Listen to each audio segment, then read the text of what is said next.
protein on a vegan diet and the top 6 vegan plant-based protein sources. I recently got a comment on my vegan athlete video asking for protein sources. So thank you, Kay, for this question, and I thought it's about time for me to make a dedicated protein video on my channel.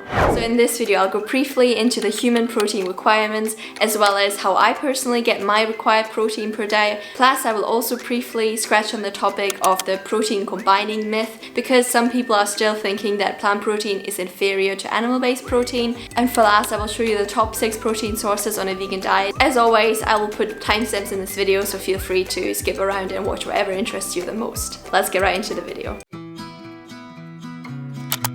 So let's briefly talk about human protein requirements. Whether you're on a plant-based diet, whether you're on an animal-based diet, the World Health Organization set the required protein at 0.8 gram per body weight. And this is even a very generous amount, because if we look at the study where they looked at the general population from infant to elderly to pregnant women, the median requirement of protein is 0.66. So by recommending 0.8, the World Health Organization wants to make sure that everyone is getting sufficient amount of protein. So based on that, let's say I personally weigh 62 kilos, so let's put 0.8 times 62, so my daily requirement per day would be 49.6 grams of protein per day. Let me show you how I personally cover the protein while even focusing on a high carb rather than a high protein diet. So on average day, I have for breakfast either a big smoothie or oatmeal. So on this day, I had oatmeal with flax seeds, a banana, and some berries on top. That left me at around 660 calories, and my protein intake only for breakfast was already at 20 grams. Then for lunch, I usually always have a soup and some kind of sandwich or bread, because I just think it's very easy, it's very simple, I really love the meal.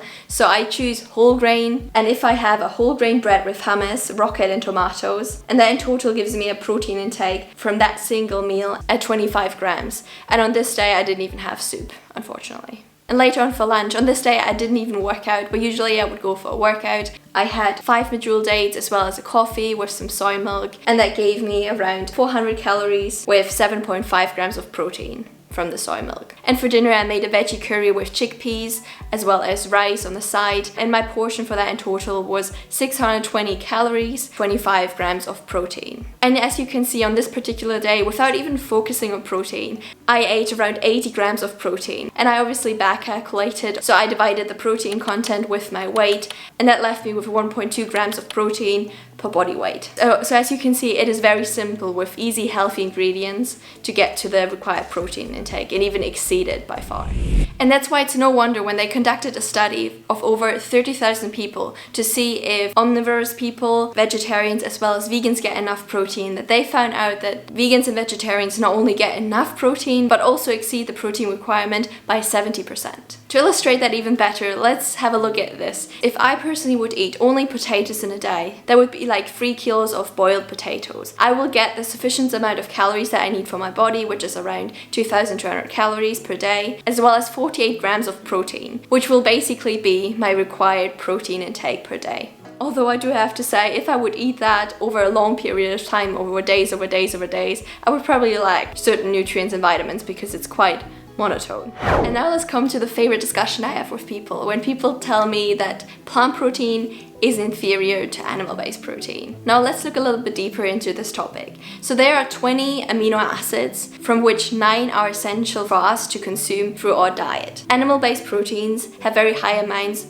of these 9 amino acids, which make people who argue for animal protein say that they are a complete protein. Every plant, like potatoes and asparagus and broccoli, has protein, but the amino acid profile looks a little bit different. They do have all 9 amino acids, however they vary in the amount of certain amino acids. For instance, beans, lentils, peas, as well as some other vegetables tend to contain low amounts of methionine.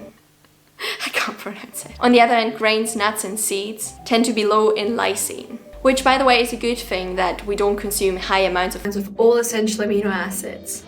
The reason for that is IGF-1, which is the insulin growth factor 1, which in turn is known to promote cancer development. So although maybe it gives you a little edge in the muscle building capacity, it also gives you an edge on the cancer cell growth capacity. But I want to use this video to assure you, if you eat enough calories, protein won't be an issue for you. even if you're an athlete. And if you're still a little bit unsure how you can sustain your muscle or build muscle on a vegan diet, I encourage you to check out my vegan athlete video later on to learn the benefits of eating plant-based when you work out and seek peak performance. But now I feel like, thank you very much for this information, but I really want to know which foods are healthy, protein dense and nutrient dense that I can incorporate in my diet. Let me introduce you my top 3 bulky vegan foods. And bulky in the sense of you can make the majority of your calories in your meals from these foods. Number 1 is legumes, and I mean all of the legumes. I mean all sorts of beans, I mean all sorts of lentils and peas and whatever have you. Because for example, lentils are very high in protein while being really low at fat. 1 cup of lentils, which is around 200 grams, have 18 grams of protein, 26 grams of healthy complex carbohydrates, and only 0.8 grams of fat, which is also unsaturated and the good kind of fat. And in number 2, we have whole grains. I want to especially point out quinoa, because 200 grams of quinoa has 9 grams of protein, 37 grams of complex carbohydrates, as well as 4 grams of unsaturated fat. And number 3, another whole grain, bulgur. I hope I pronounced these words right. Here again we have 200 grams that have 6.2 grams of protein, 28 grams of complex carbohydrates, as well as only 0.5 grams of fat. And now if we talk about the top 3 sources of non-bulky foods, meaning things you can incorporate into your meals, in your salad dressings, or just hide them in whatever you're baking or cooking. We have first nutritional yeast, because 2 teaspoons of nutritional yeast, which is around 15 grams, have already 7 grams of protein, with only 3 grams of carbs and only 1 gram of fat. And number 2, we have seeds, and here I want to especially point out pumpkin seeds, because apart from their high mineral density, they are also high in protein, with 15 grams having around 3 grams of protein, 5 grams of carbohydrates, and another 3 grams of fat. And number 3, which is a very popular snack, peanuts. Peanuts are high in fat, but they're also really high in protein, with 15 grams having 4 grams of protein, around 1 gram of carbs, and 7.5 grams of fat. Although make sure if you want to snack on some peanuts, choose the unsalted ones, because you tend to overeat very quickly when it comes to salted peanuts. At least I do. And because of their high fat content, calories tend to bulk up very quickly. And now you might say, but Stephanie, in these bulky plant protein sources, there are so many carbohydrates. If that is your questions, I really encourage you to watch this video next. Number 9 of my 10 points is embrace carbohydrates, because with all the other minerals and nutrients that come along, they can be truly health transformative without making you gain weight. So do check that out, and don't forget to subscribe for more insights about nutrition, as well as healthy whole food recipes that can help you live a happier, healthier life. I hope I see you in my next one. Take care. Bye!